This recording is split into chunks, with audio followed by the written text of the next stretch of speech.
बहुत तेज सर्दी, जुकाम और खांसी हो गई है, बहुत परेशान है ना?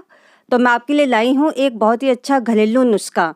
इसके लिए आपको लेना है एक पैन, इसमें मिलाएंगे आप 1.5 गिलास पानी और इसमें हम मिलाने वाले हैं 1.5 चम्मच अजवाइन। अजवाइन हम सबके घरों में होती है, आसानी से मिल जाती है।